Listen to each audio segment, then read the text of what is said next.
The conversation ended hours ago, so why are you still changing one sentence in your head?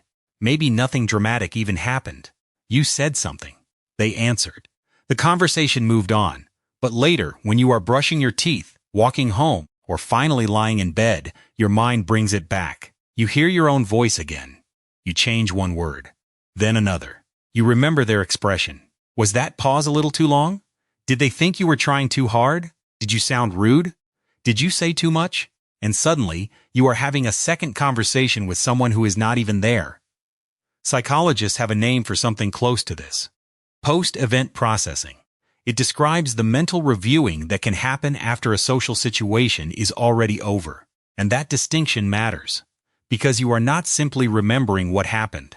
You are still processing it, still evaluating it, still trying to decide what it meant, which creates a strange problem. The event has ended in the real world, but your mind has not marked it as finished. To understand why, think about where your attention goes during a conversation.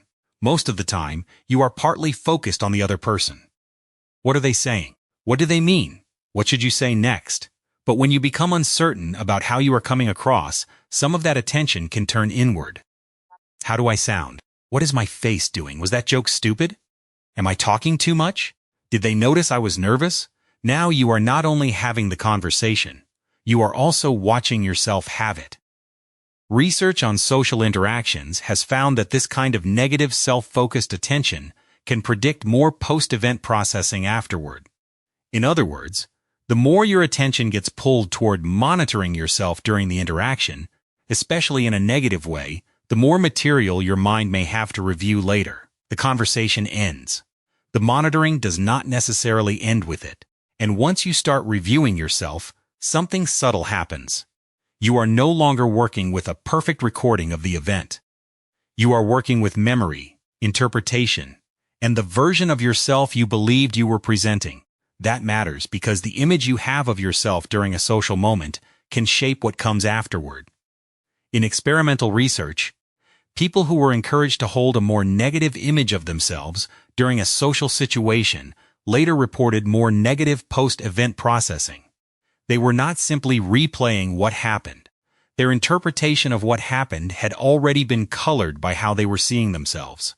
This is why one harmless moment can begin to feel worse the longer you think about it. At first, the memory might be simple. You made a comment. There was a pause. Someone changed the subject. But after enough replay, the pause starts to feel important. Maybe they were uncomfortable. Maybe the joke failed. Maybe everyone noticed. Maybe you embarrassed yourself. None of those interpretations has to be true for them to feel increasingly convincing. Because repetition can create familiarity. And familiarity can feel a lot like certainty. Then comes the part most people recognize immediately, the rewriting. I should have said this. I should have stopped talking sooner. I should have explained what I meant. I should have made the joke differently. I should not have said anything at all. Researchers studying post-event processing have found exactly this kind of counterfactual thinking. The mind does not only ask what happened, it starts generating better versions of what could have happened, and from the inside, that can feel useful. After all, if you can figure out exactly what went wrong, maybe you can avoid doing it next time. So the replay keeps going, because it still feels as though there is something left to solve. But there is a catch. The original conversation cannot be edited. There is no final answer waiting inside the memory. You cannot replay it enough times to discover exactly what every person thought. You cannot reconstruct every facial expression perfectly. And you cannot know whether the thing that felt enormous to you was even memorable to anyone else. So your mind keeps searching through a problem that may not contain the certainty it wants. That is one reason a 30-second exchange can survive in your head for 3 days. Each replay creates another question. Was I too quiet? Was I too loud? Did I seem interested enough? Did I seem too interested? Did they misunderstand me? Should I explain? Would explaining make it worse? And notice what has happened. The conversation itself may have lasted 2 minutes. The analysis has now lasted hours. This is also where memory can become tricky. Research on post-event processing, especially in people with higher levels of social anxiety, has found links with more negative memory and performance appraisals.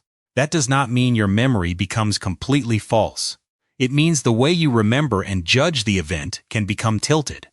You may remember the awkward part more easily than the ordinary parts. You may keep returning to the one sentence that bothered you and forget the 10 minutes of normal conversation around it. You may interpret your own discomfort as evidence that everyone else saw something wrong. But feeling embarrassed is not the same thing as having embarrassed yourself. Feeling watched is not proof that everyone was watching. And feeling uncertain about what someone thought does not mean their judgment was negative. There is an important limitation here. Most of the strongest research on post-event processing comes from studies of social anxiety. That does not mean replaying a conversation automatically means you have social anxiety.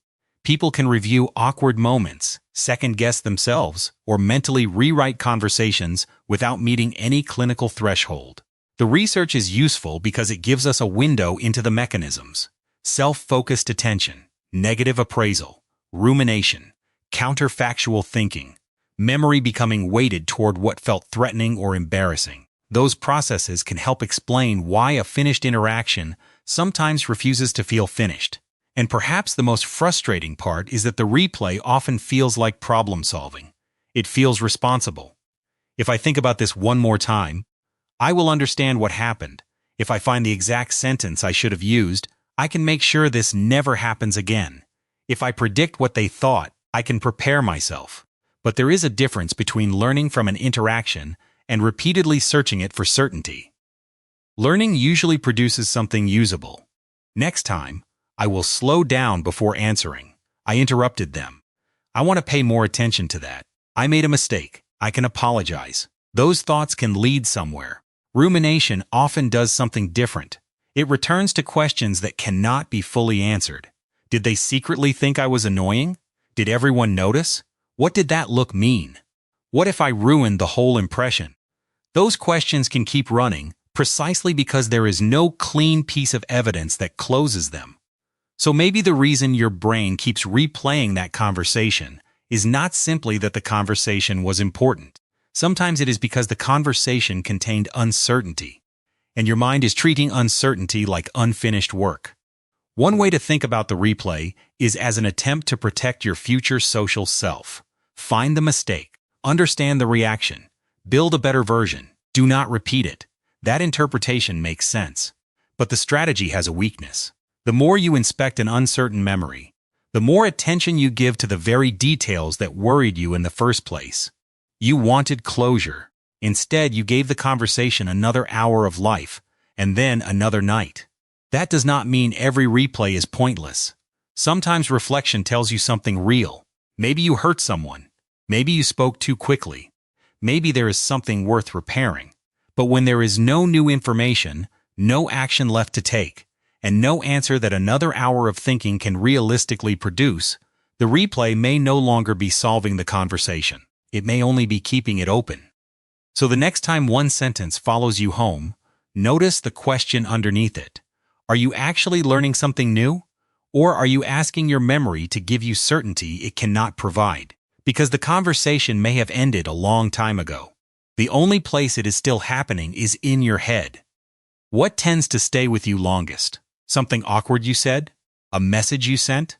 Or the feeling that someone might have judged you? And if messages are where your brain gets stuck, the next question is even more specific.